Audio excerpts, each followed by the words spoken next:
ओम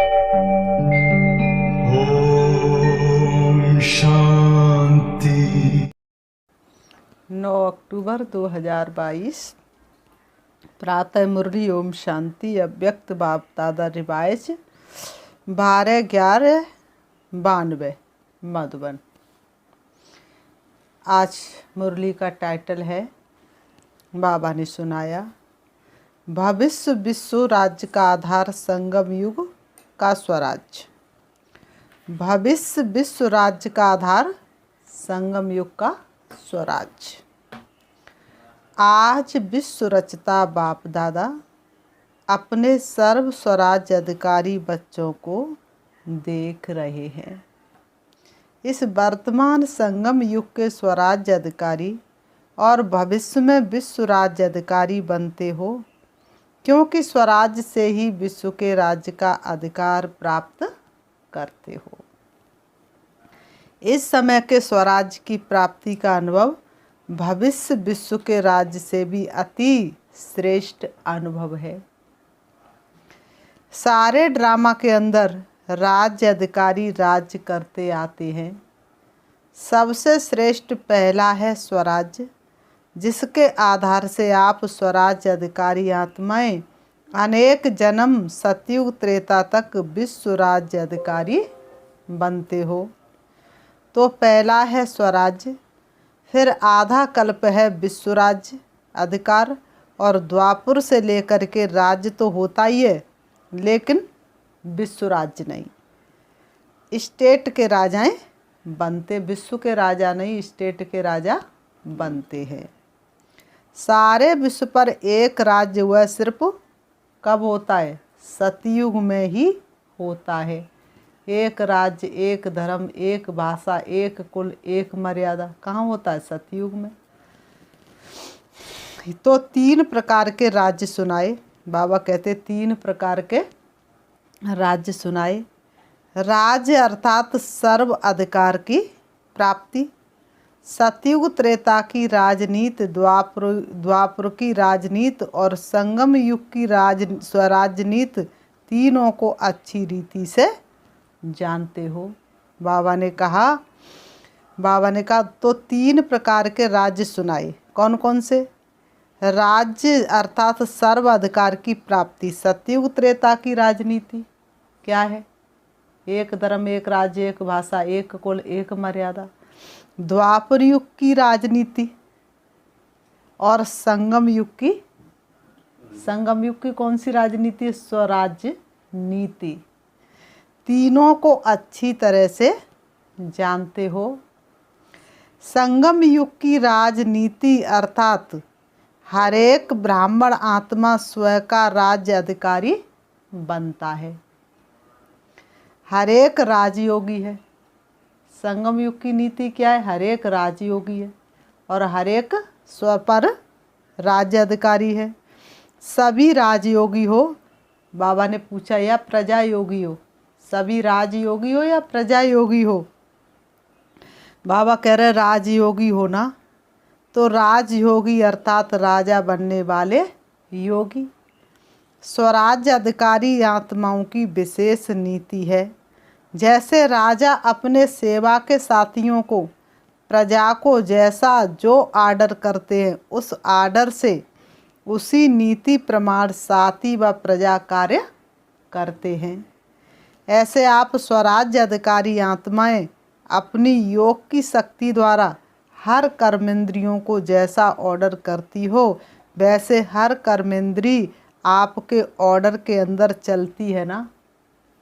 और नहीं चलती है तो फिर स्वराज्य अधिकारी कैसे? तो बाबा ने कहा कर्मेंद्रियों को कर्मचारी बनाया है ना, कि कर्मेंद्री तुम्हारे ऊपर राज्य करती हैं और तुम कर्मचारी बन जाते हो। ना सिर्फ ये स्थूल शरीर की सर्व कर्मेंद्रियां, लेकिन मन, बुद्धि, संस्कार भी आप राज्य अधिकारी आत्मा के डायरेक्शन प्रमाण चलते हैं। जब चाहो, जैसे चाहो वैसे मन अर्थात संकल्प शक्ति को वहाँ स्थित कर सकते हो। भक्त लोग तो गाते रहे, ये मन बड़ा चंचल है, लेकिन बाबा ने कहा तुम्हारा मन तो तुम्हारे ऑर्डर में चलने वाला है। अर्थात मन बुद्धि संस्कार के भी राज्य अधिकारी। संस्कारों के बस नहीं, लेकिन संस्कारों को अपने बस में कर श्रेष्ठ नीति से कार्य में लगाते हो। संस्कारों को अपने बस में कर क्या करते हो? श्रेष्ठ कार्य में लगाते हो। श्रेष्ठ संस्कार प्रमाण संबंध संपर्क में आते हो। तो स्वराज्य की नीति है मन बुद्धि संस्कार और सर्व कर्मेंद्रियों के ऊपर स्व अर्थात आत्मा का अधिकार। अगर कोई कर्मेंद्रियां कभी आँख धोखा देती, कभी बोल धोखा देता, वाणी अर्थात मुख धोखा देता, संस्कार अपने कंट्रोल में नहीं रहते, तो उसको स्वराज्य अधिकारी नहीं कहेंगे। संस्कार अपने कंट्रोल में नहीं रहते तो उनको स्वराज्य अधिकारी नहीं कहेंगे, उसको कहेंगे स्वराज्य अधिकार के पुरुषार्थी। पुरुषार्थ कर रहे हैं लेकिन स्वराज्य अधिकारी नहीं हैं। अधिकारी नहीं लेकिन पुरुषार्थी, अधिकारी नहीं लेकिन पुरुषार्थी। वास्तव में राज्य अधिकारी आत्मा को स्वप्न में भी कोई कर्मेंद्रिय व मन बुद्धि संस्कार धोखा नहीं दे सकते। सपने में भी उनके सपने भी इतने शक्तिशाली होंगे कि सपने में भी उनकी हमेशा जीत होगी। बाबा ने कहा क्योंकि अधिकारी है।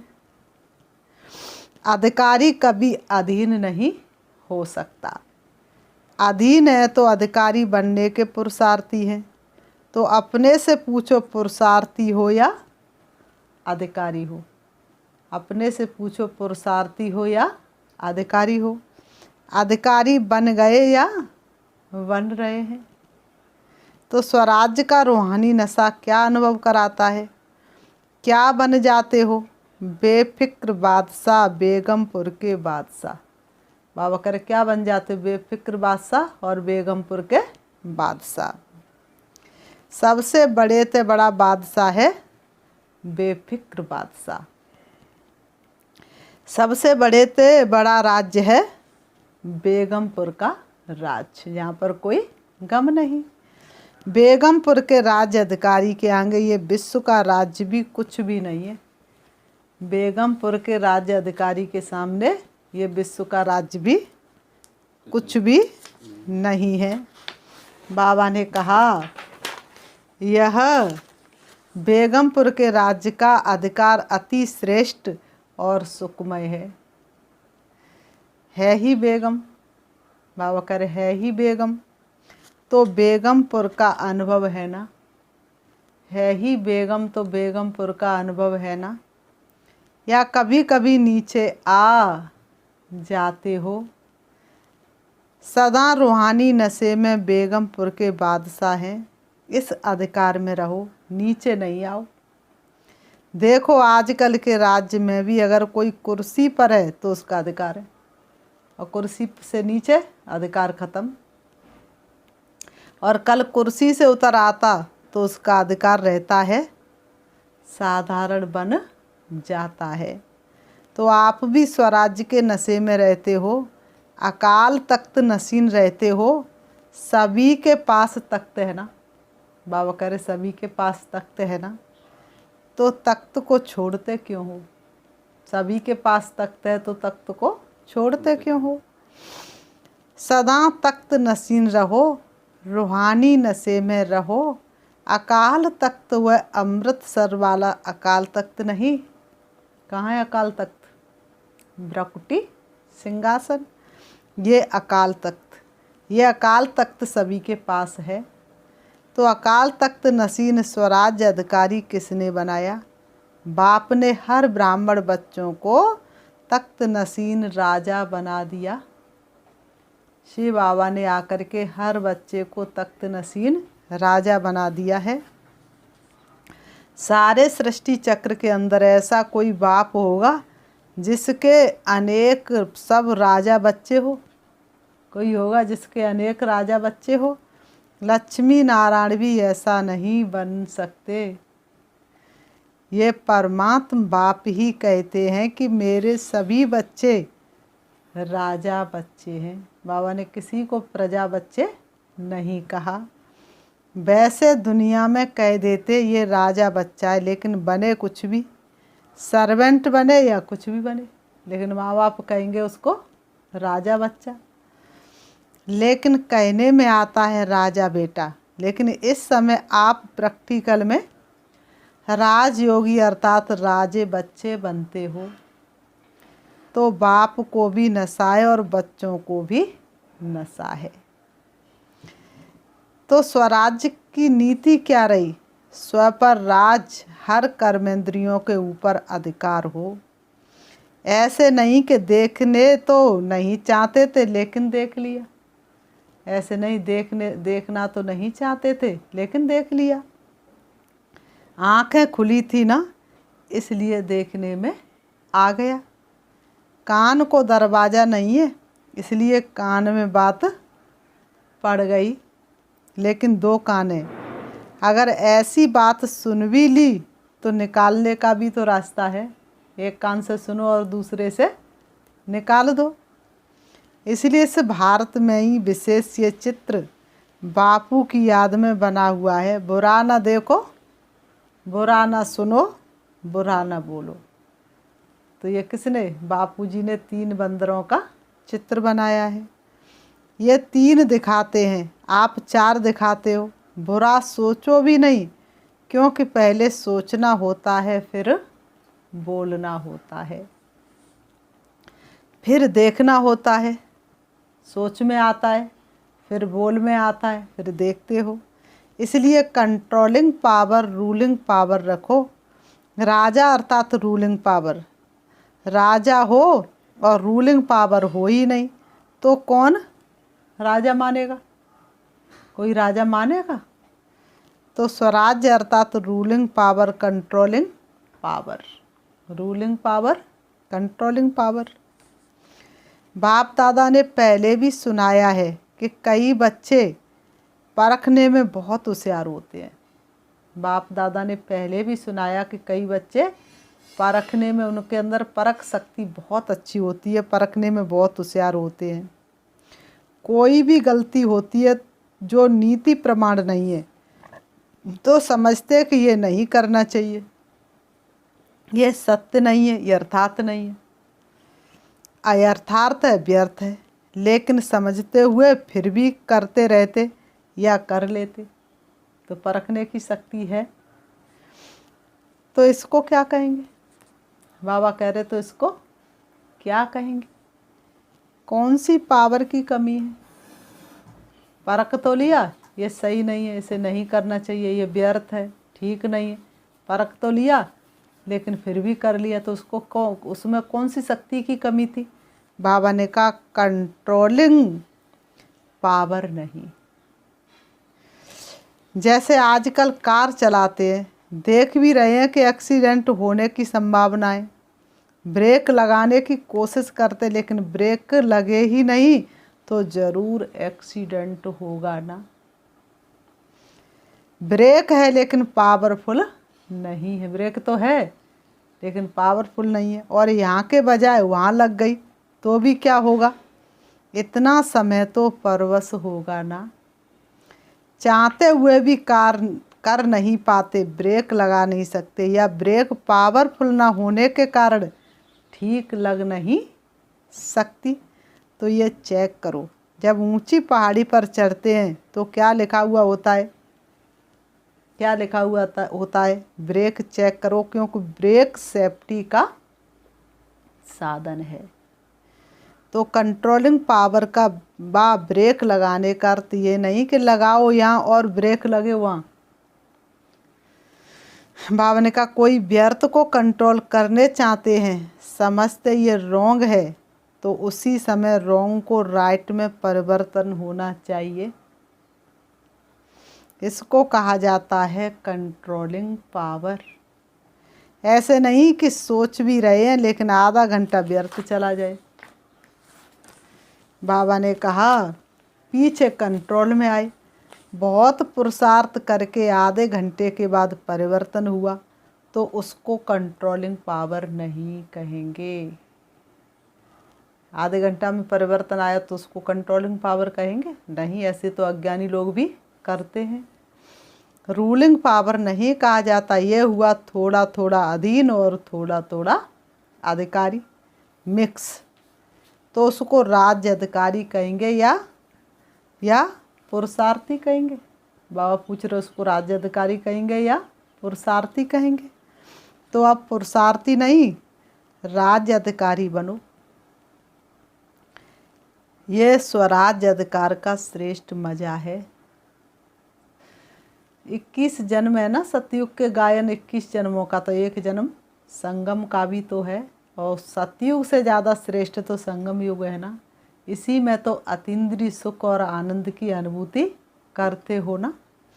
स्वराज्य अधिकारी अर्थात सदा मौज ही मौज में रहना। मौज में रहने वाला कभी किसी बात में मूझता नहीं। अगर मूझते तो मौज नहीं है, अगर मूझते हो तो मौज नहीं है। तो संगम युग पर मौज ही मौज है ना, या कभी कभी मौज है। शक्तियों को पांडवों को मौज है ना, तो समझा स्वराज्य की नीति क्या है और विश्व राज्य की नीति क्या है। चाहे प्रजा है चाहे रॉयल फैमिली है, लेकिन प्रजा प्रजा नहीं, प्रजा भी एक परिवार है। परिवार की नीति ये है सतयुग त्रेता की राजनीति। राजा कहलाते लेकिन राजा होते भी परम प्रिय पिता का स्वरूप है। कहाँ? सतयुग त्रेता में। तो प्रजा भी परिवार है। परिवार की विधि से राजनीति चलती है। चाहे राज्य कारोबार भिन्न भिन्न हाथों में होगी, लेकिन परिवार के स्नेह की विधि से कारोबार होगी। ऐसे नहीं कि राजा के पास बहुत धन दौलत हो और प्रजा में कोई को खाने पीने के लिए भी नहीं हो। ऐसा सतयुग त्रेता में नहीं होता। द्वापर कलयुग की राजनीति में लॉ एंड ऑर्डर चलता है, लेकिन विश्व राज्य देव राज्य के समय ये नीति नहीं चलती है। लॉ नहीं, लेकिन स्नेह और संबंध की नीति चलती है। कोई भी आत्मा दुख शब्द को भी नहीं जानती।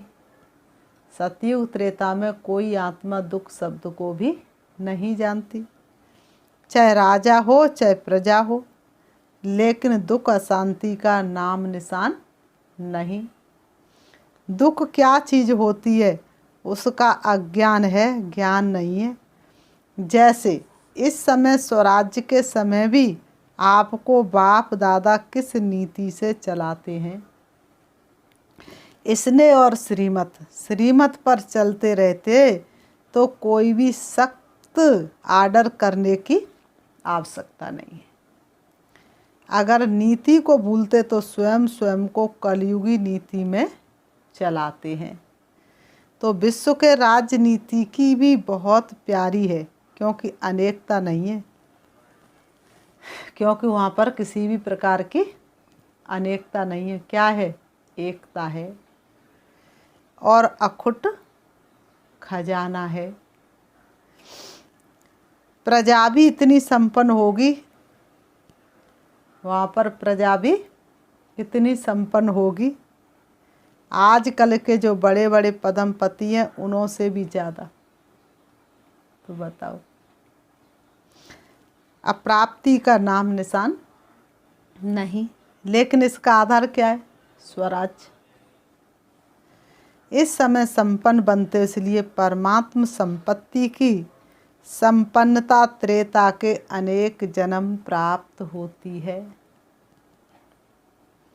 इसलिए कहा नंबर 1 राज्य है स्वराज्य, फिर है विश्व राज्य, और तीसरा है द्वापर कलयुग का अलग अलग स्टेट का राज्य। इस राज्य को तो अच्छी तरह जानते ही हो, वर्णन करने की आवश्यकता नहीं है। तो सदा किस नशे में रहना है? स्वराज्य हमारा जन्म सिद्ध अधिकार है।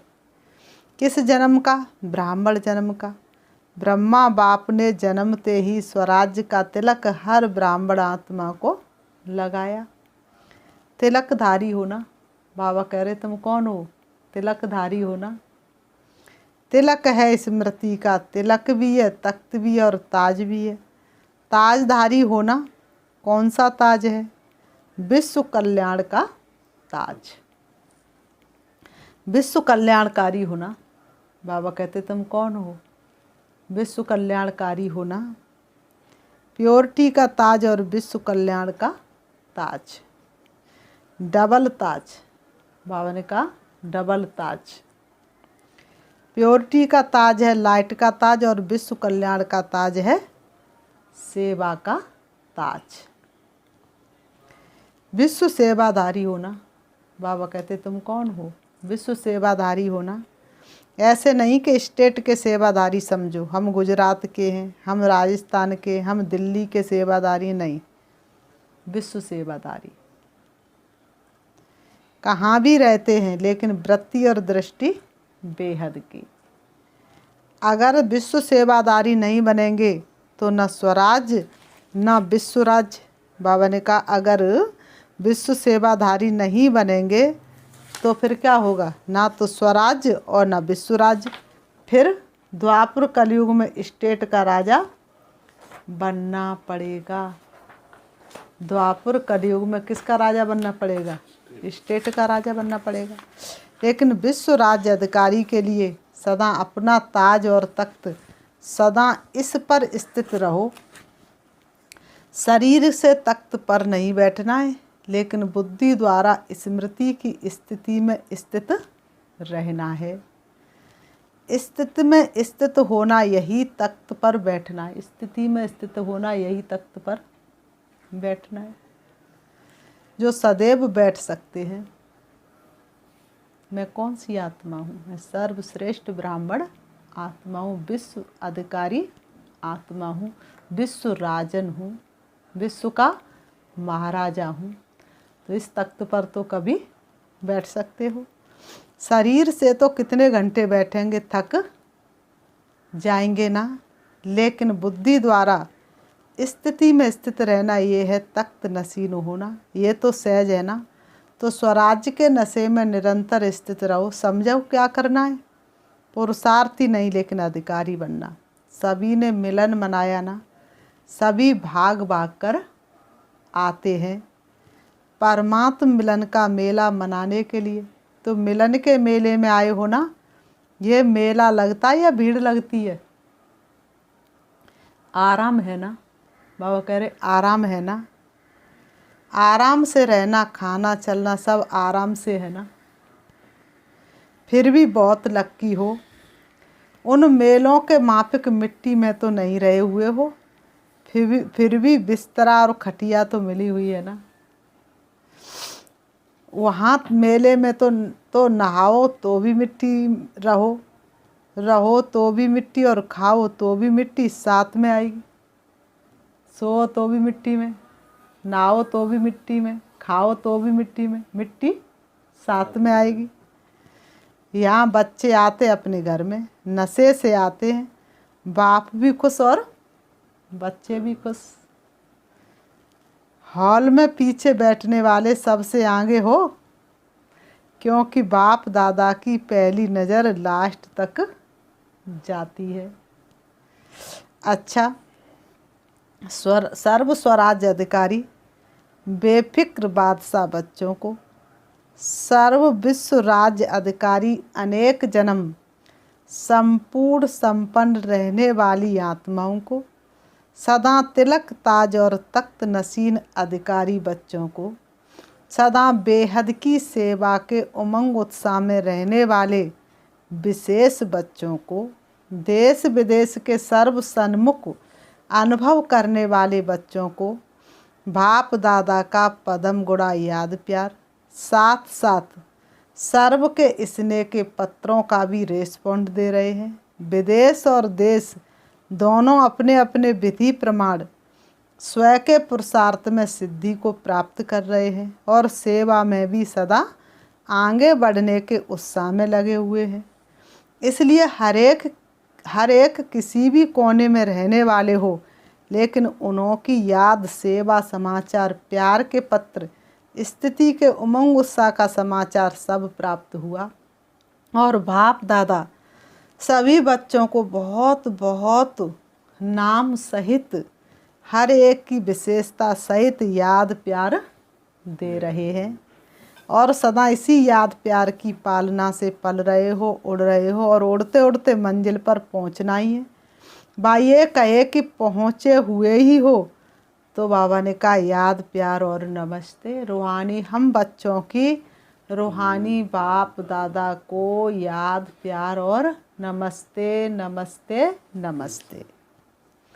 वरदान मास्टर सर्वशक्तिवान की स्मृति द्वारा सर्व हलचलों को मर्ज करने वाले अचल अडोल भव।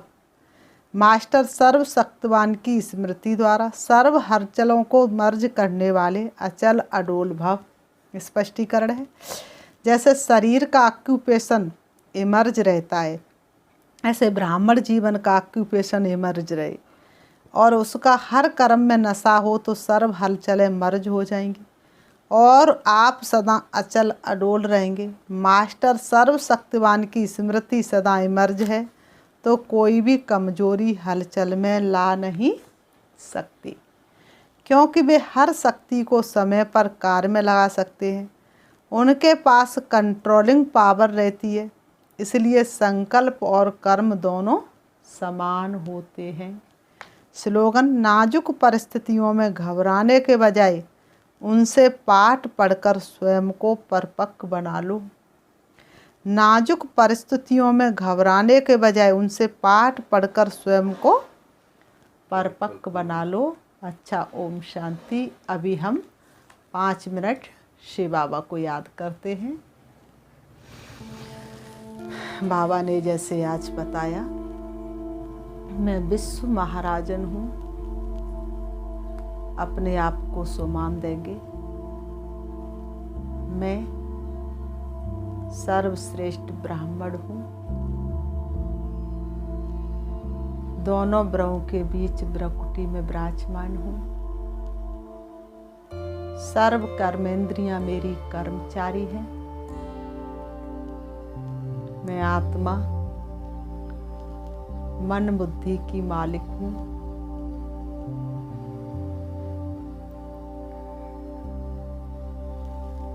प्यारे पिता परमात्मा की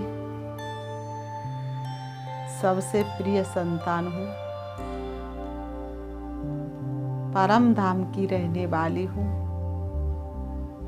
सृष्टि रंगमंच पर पाठ बजा रही हूँ। वास्तविक घर मेरा परम धाम है। यहाँ तो मैं थोड़े से समय के लिए पाठ बजाने के लिए आई हूँ। अब मैं आत्मा चली जा रही हूँ। मन और बुद्धि से पहुंच जाती हूँ अपने पिता परमात्मा के सन्मुख। समा जाती हूँ उनकी किरणों रूपी बाहों में। देख रही हूँ सर्वशक्तिवान शिव बाबा को अपने सामने।